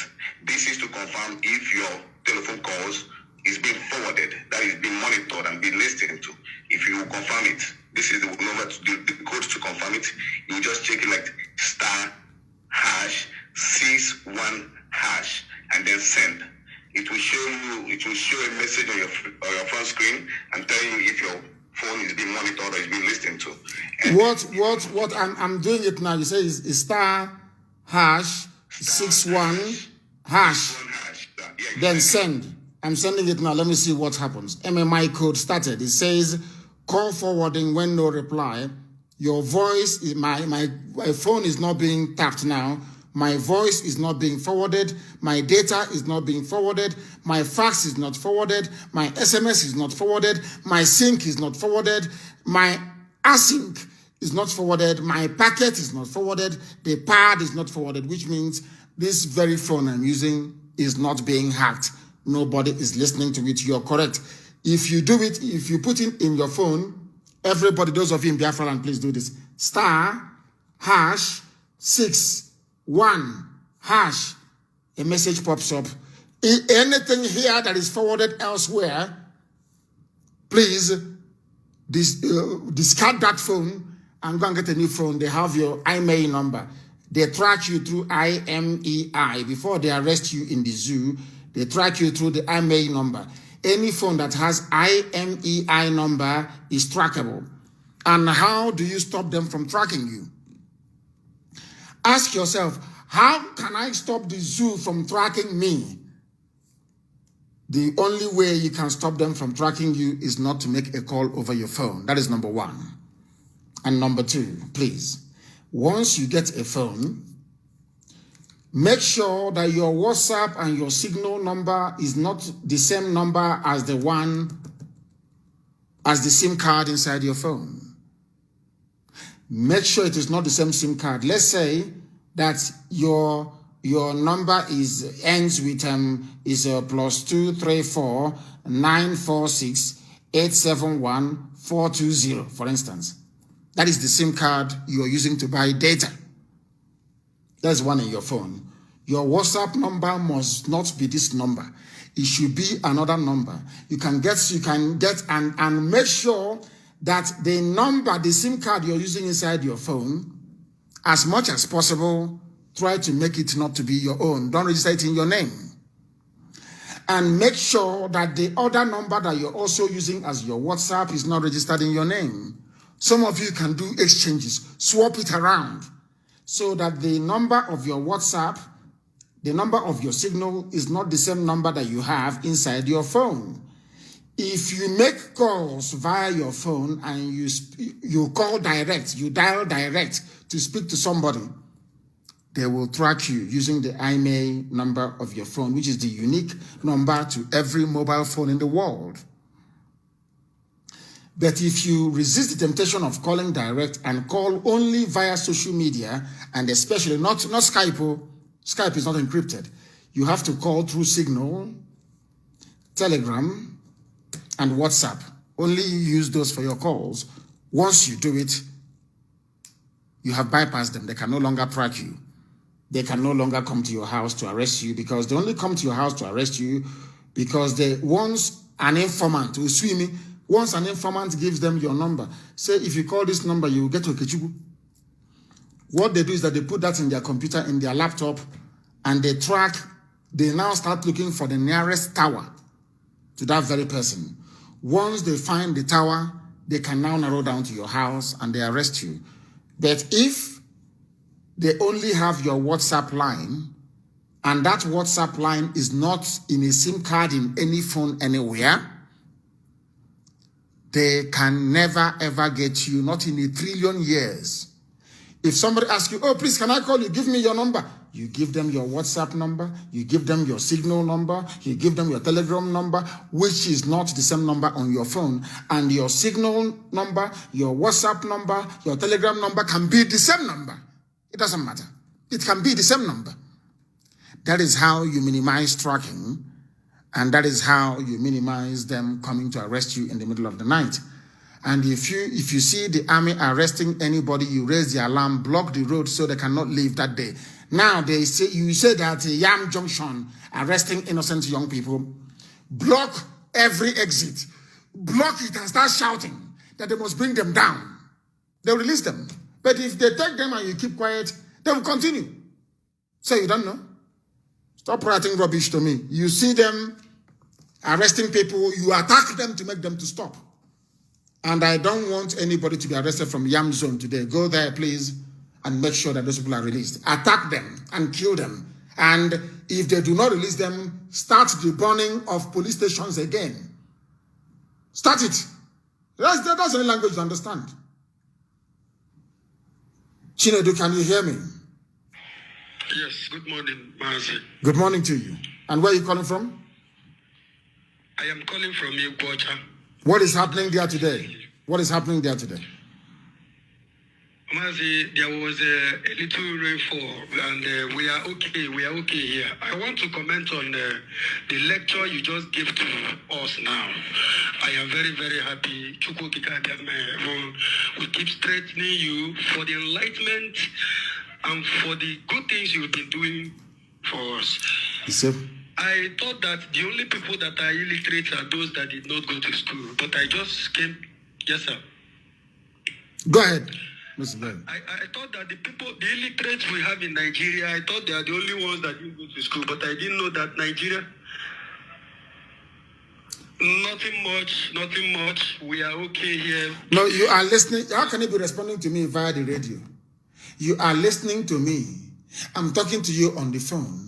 And you're getting your responses from the radio. That is why you lost concentration. I would have loved to hear what you have to say. But next time, please, try to focus and try to concentrate. People are saying, what is the number? Let me please write it down. You're listening. Not when you're listening on Facebook. You have heard it before. And you're asking for the same number again. I'll give it to you. Put in star. If you want to know if the DSS is tracking your phone, put in star. Put in hash, write 6, 1, and then put in hash again. You click send. And a message will appear on your phone if any of the things are forwarded. If they forward anything from your phone without your knowledge or notice, then you know you are in trouble. Pastor Jack, who gives us regular updates, is calling from Lagos. The world is listening. You may proceed. Thank you, my leader. Good morning from here, my leader. Good morning. Pastor Jack, once again calling from Lagos. Although so far as of today, Lagos is calm, people are not yet out for protest. I believe there is strategizing because yesterday there were certain arrangements to hit the road today, but that arrangement did not manifest very well. That was why people were not yet on the road today. Having said that, I just wanted to contribute a little bit to the issue of this hacking. Somebody can, if you want to make use of one number, both on your WhatsApp, and they also want to make use of it as a regular line. What you do, you use ordinary phone that is not WhatsApp enabled, or that does not have GPS, or that does not have internet enabled. So when you insert it in that smaller phone, they cannot be able to track you no matter what they do. They can also make use of no, but that phone, when you remove the battery from that phone, and you look at the panel where you have the serial number, you will see the IMEI number. You will see the IMEI number, which is the IMEI. No, listen to me. IMEI. That is what people did. People say, oh, go and buy a broker phone. They won't track you. Any phone that has IMEI number, they will find you. They will ping, because whenever you make a call, it bounces off the nearest tower. They will ping you, and they will get the tower the signal is coming from, and they will get you. Why do you think that top terrorists do not use phone? They send people to go and deliver messages. They use couriers to deliver the messages, because any phone you use has, there is only one phone that has no IMEI number, and the World Intelligence Agencies pressured Nokia to stop producing it. You know that old Nokia 3, it's called 310, or is it 330? I don't know what it's called. You know, 3310. Nokia 3310 is the only phone in the world that cannot be tracked.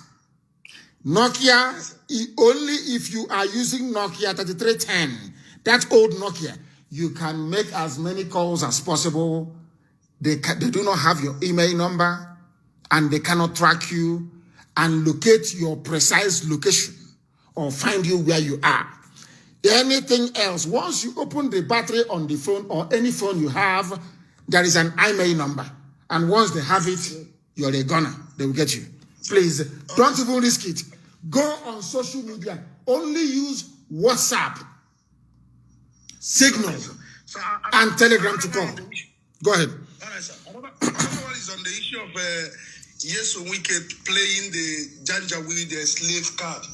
Now, Yes Wike trying to convince people that Igbocha is not Biafra, or where I listened to his comment where he gathered the youth, was saying we allow Igbo, we allow Hausa and all that. I said, what? What is this man talking about? How stupid? Are you trying to deceive that Igbocha is not Igbo, not part of Biafra? In fact, from where I come from, mainly in Ohaji, the same dialect I speak is the same language Apani speak, the same language Omerelu speak, down to LL. So what are you saying? And all these people we are separated down to Igbocha, and we are telling us that Igbocha people are not Igbo or not Biafra. What are you talking about? You are from Ohaji. Do you know that some people from Ohaji were carved by one Fulani woman into Niger Delta? The same Ohaji is in Niger Delta. Yeah. Mad people everywhere.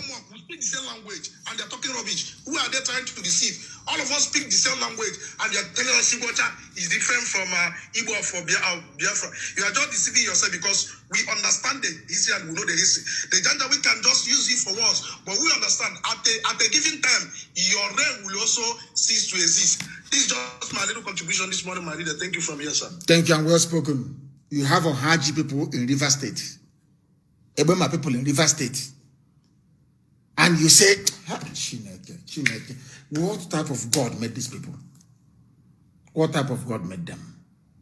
Please, if you have called before, do not call again. And I need video evidence of the onions market, the harassment going on at onions market. I need confirmation, and I need video evidence, please. If it's actually going on, do not allow them to leave that very place. And Abia will burn today if they try that rubbish. Mad people everywhere. Tell the idiots to go back and sit down. We are not criminals. We can police our land. Tell them to remain in the barracks, or better still, go and fight Boko Haram, Fulani Janjaweedism in the north. There are many Fulani terrorist groups in the north. They should go and fight them. They should go and fight them. The caller on Signal, can you hear me? I can hear you, sir. Yeah, I called back. I'm Anayo Chukwanochi. Yes, go ahead. One of the local government, the one that is calling from Romania. Go ahead. Yes, I gave the code, but I didn't, the phone cut off. I don't know what happened. I thought it was from the network. I didn't give the deactivation code. There is the deactivation code. What is the deactivation code? Yes, sir. The deactivation code is #002#.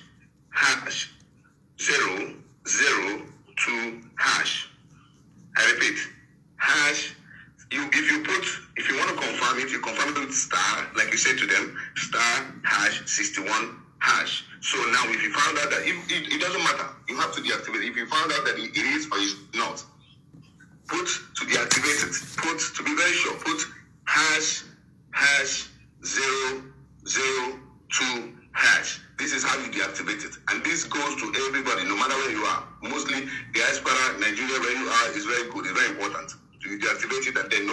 And you should be doing this at least every 2 weeks. At least every 2 weeks. Thank you very much. I want to say something else. Go ahead. Can I please? Very briefly. Others are waiting. Very briefly. Yes, Go ahead. Yes, sir, immediately. I want to say to all the celebrities, please, every celebrity that are doing work, we appreciate what you're doing. Nobody is trying to take your glory. We are fighting for one cause.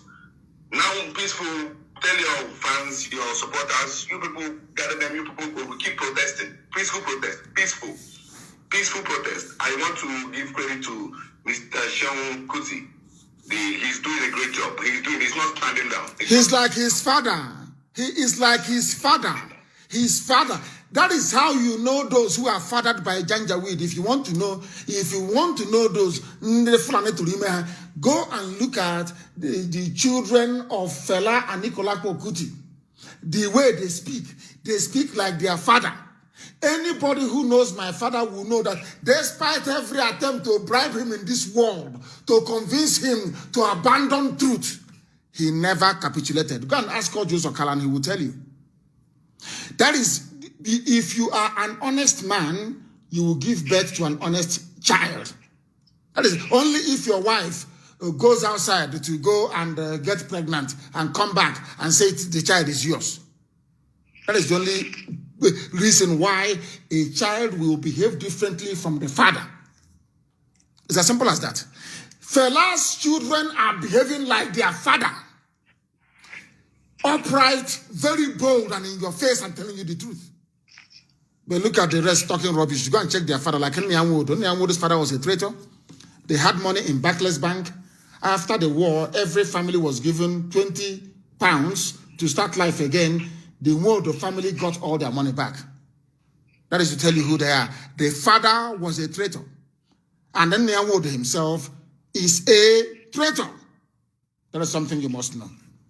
Thank you very much. Sir, I want, please, sir, the last one is very important. Please, sir, I'm sorry. Can I? Yes, go ahead. Sir, please, there is this question I've wondered so much all my life. And I know you are the only man I know in this world that have intelligence and wisdom at the same time. I would like you to answer it for me, sir. I wonder why the British, when the British came, why they persuaded us through Anglican and gave us the Bible, why they already knew that we are the children of God. They knew that, they know. And they persuaded us and they gave us the Bible. Why they did not do the same to the Northerners? I want to know, sir, please, if you can educate us on that. They because they know that we would not accept Islam, that's number one. And number two is because they knew that if you go through the Old Testament, most of the things in the Old Testament is what we do on a day-to-day basis. So it was easier to convince us.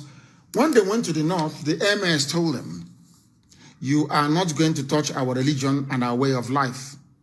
We don't want to go to school. We don't want to go to your school. That's why you have Boko Haram, which is a rejection of Western education. The Northerners said to them, the oligarchy, the MS said, the only people who can have education is our own children. That was why the likes of Ahmadu Bello went to school, but other people did not. And they said, you cannot touch our religion. Those two things were very, very paramount. They reached a deal, and the Northerners said, we will not fight you. If you don't force us to go to school and you don't tamper with our religion, we are not going to fight you. You can take over. That was indirect rule. You can take over and rule us, and then we rule the people on your behalf. That was what happened. And let me tell people something. I'm coming. Hold on a second. Let me tell people what they do not understand. The white man in the main is a racist pig. Now listen to me. They are racists. And when they went to Israel, the Knights Templars went to Israel. After all, there was the Kingdom of Jerusalem that they're not paying attention. There is a place called, go and Google it, the Kingdom of Jerusalem. The Christians, oh, but I respect Europeans. Child, my goodness. I respect them. I respect them. I respect them. And I will tell you why I do respect them. Look at the map of Europe. And look at where the Holy Land is, Israel is. Do you know that when the news of the work that Jesus Christ is doing got into Europe, when Emperor Constantine became converted into Christianity, Europeans were in their homes. Do you see why God blessed them? Even if they're not worshiping God the right way, I want to let you understand why they are blessed by God. They had this very gospel that Yeshua was preaching. They are in Europe. And at a time, they also heard that Muslims had taken over Jerusalem. Do you know what they did? Oh, those people, the Europeans. I know, I'm not going to give you their secret, I know it. And when Biafra comes, you see what shall become of Biafra. Do you know what they organized their armies? Volunteers. They asked for, they said that the house of God has been taken over by Muslims. They rallied all over Europe. All noble men, even kings, brought out their children to go to liberate Jerusalem. They know that Israel was surrounded by Muslims everywhere, from Lebanon all the way to Egypt. Israel is somewhere in the middle, not minding that. All these brave, noble men, young men, some of them took their wives with them. They embarked on a march to liberate Jerusalem. And as soon as they did it, God blessed Europe in such a way that it is astonishing. That is why they lead the whole world in everything. Every other person, even China, the technology that China has today, they copy from the West. They copy from Europe and from USA, from Canada. That was why God blessed them, and I want you to understand this. When they heard that the house of God has been taken over by Muslims, they said it can never happen. They organized themselves, and let me shock you, they did not use the ship. They trekked. They used their legs, those that came from Scotland, those that came from England. They converged in France and decided to make their, led by a French royal noble family, not royal, noble family of France, from where King Bedouin came from. Go and watch the movie Kingdom of Heaven. It is a bit distorted, it's not true, but it's a bit true. Just go and watch it. You know what they did, these people? They used their legs. They walked all the way, they trekked across Europe all the way from France to Turkey. They fought in Turkey. They were killed. Oh, those people are brave. Europeans are brave. I'm telling you, they fought in Turkey. Tried to liberate Constantinople. That was under siege. They fought and they fought and they fought the sultans. They fought them until they reached the truce.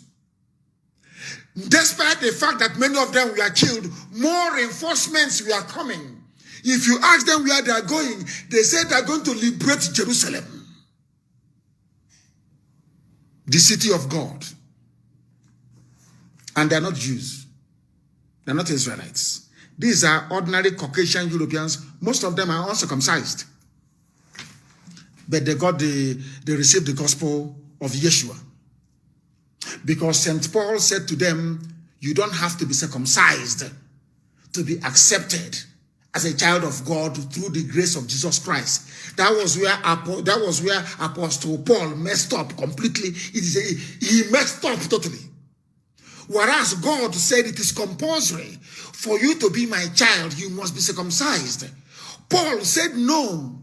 By the grace, you don't need circumcision to be a good person. By the grace of Jesus Christ, you can be accepted into the body of Christ, not of God. And then through Christ, you can now come to God. But the traditionalists, like some of us, are saying, no, you must be circumcised. That is an order from God. On the 8th day, you must circumcise your child. Even if you don't do it on the 8th day, if you want to come close to God, you must be circumcised. Apostle Paul said something different. So the Europeans bought into what Apostle Paul said. So most of them that went were not circumcised even. But they still had God in their heart. They said, Apostle Paul said to them, you are circumcised in the heart. You don't need physical manifestation of your circumcision to be a child of God. And they set out to go to Jerusalem. And they were fighting wars. You know the funniest thing?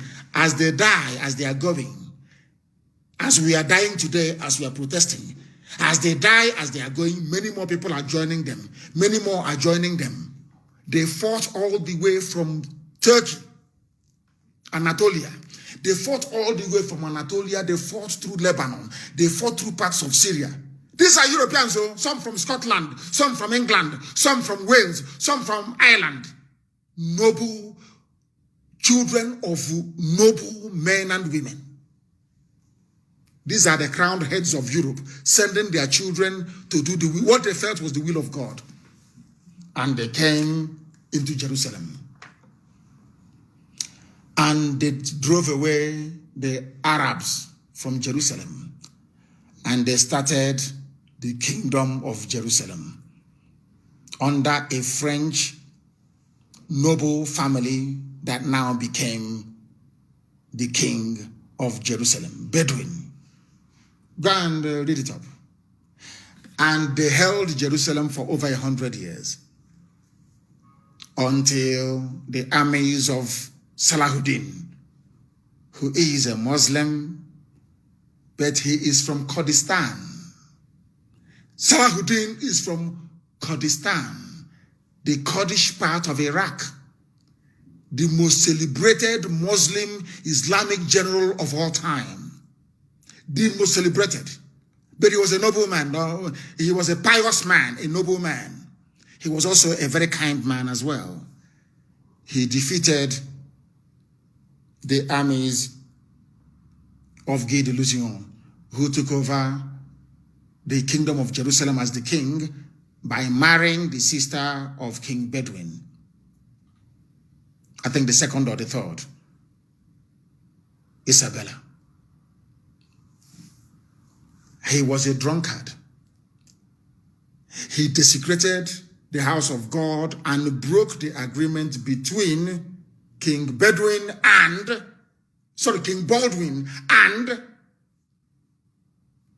Salahuddin. And they lost Jerusalem. Richard the Lionheart, a king of England, conducted crusade after crusade to recapture Jerusalem. But he failed. They only managed to take Acre, a place called, that's how you get an acre of land. That was where the measurement acre came from. A-C-R-E, an acre of land. There is a place in the Holy Land called Acre. The English king, Richard the Lionheart, took it from the Muslims. They fought and fought and fought to enter into Jerusalem. It was not possible. God saw the heart of a white man from Europe and said, your heart is clean. Although you were a bit messed up in the head, you love me, and I will give you everything you want. That's how God is. Every glory he gave to Europe. That is why Europe is ruling you today. That is why there is a white woman in Abuja called Katrina Lang, who is ruling 200 million black people. It's the grace of God upon white people over black people, because they risked and sacrificed their sons in order to reclaim Jerusalem for the glory of God and drive away Muslims. And now let me tell you something that happened as well. Because Salahuddin marched an Islamic army into the Holy Land of God. Now listen very carefully. Because he marched an Islamic army into the house of God, they went to the Temple of Solomon, rebuilt by King Herod, and they placed Islamic symbols inside the Temple of Solomon. God placed a curse on the people from which Salahuddin came from, Kurdistan. That is why today Kurdistan can never be a country forever and ever. They are divided into Turkey, into Syria, into Iraq, and also Iran. Together they are a very big nation, but divided they are nothing and they are very weak. That was the curse that God placed upon Salahuddin, forever taking over Jerusalem. Now you understand. Let us go to the line. The same way that God cursed Ogoniland because of Kenserewiwa for bringing division amongst his people. That is how God is. That is how Elohim works. Because Europe got up and said, It is an affront that the house of God, this gospel we've been hearing, that Muslims came there, they sacrificed their sons and marched with leg, not sheep, with leg, all the way from France and Italy. Every European nation gave their sons, royalty, their noble sons, to go and fight. That was how the Knights Templars came about. The order of the Temple of Solomon, the Knights Templars. They bank you. Some of you will go to ATM today to go and withdraw money. They were the people that started banking. These are royalties, noble men from Europe. They rescued the Temple of Solomon from the Islamic hordes. And God blessed Europe because of that. Elohim blessed them. So when you wonder, oh, they are here, they conquer. When a white man now comes to your village, if he tells you to do anything, all of you will bow down immediately. Because the grace of God is upon white people. They sacrificed their sons to rescue Jerusalem from the Arabs. Now you understand, don't you? So in case you're wondering, why, you know that God looks into the hearts of men. The way Europe, you know, if you go to Europe, ask anybody living in Europe, every mile is a church or a cathedral. And when you see the building, you marvel. Come to Africa. People now worship God inside the poultry. They drive the chicken to one side. They bring up a table and they build a pulpit and they're talking rubbish. Is there any magnificent church that you have in Africa apart from the one built in Ivory Coast by Hofet Burning? Only one church stands out in all of Africa. A replica of St. Paul's Basilica in the capital of Côte d'Ivoire. Am I lying?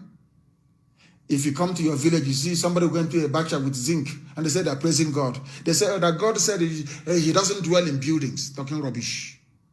Go to Europe that is blessed by God.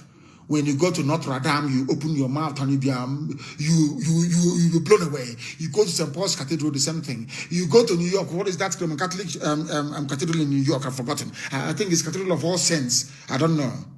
You marvel. You go to the Coptic church, you marvel. You go to the Ethiopian church and you marvel. You come to West Africa and they're talking rubbish. Every idiot. They go to where if you run out of money, you drive away your goat and use the house of the goat. You say it is a house of God. Jesus is deliverance ministry. And I call you think God will love you. You're a hypocrite. You're a criminal. When you go to Europe that used to love God, you see the houses they built to God. Then you will know that they were genuine in their hearts. Because they said cleanliness is next to godliness. They made sure that the houses they built to God was pristine, very clean and neat. These are the things you need to know. And we have come to the end of our program this very morning. Fridays is our question and answer sessions, please. And then you should be able to call and we should take your calls and answer your questions as well, but not stupid ones like give us guns, give us this. In a revolution, nobody gives you a gun. You make your own guns because a revolution. If they see you with automatic weapons imported from abroad, they say you planned an insurgency. It is no longer spontaneous. The world only understands spontaneous uprising. They do not understand planned insurgency. Go through your history, please. I thank you all very much for listening this morning. I know we didn't take much of your calls, but what I can say to you is that on Friday, we are going to be live once again. But we'll be live again this evening, you know. I preach morning and night. I will try to sleep before this evening is upon us. Please, very, very important. We will reconvene 7 p.m. this evening. But with all the love in my heart and best wishes to those of you who are coming out today to protest, and also those of you leaving the army, the Navy, and the Air Force to come and join Nigerian youths in this revolution, with all the love in my heart, from me, from here. Good morning.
Another Savior, holy, holy, holy, holy, another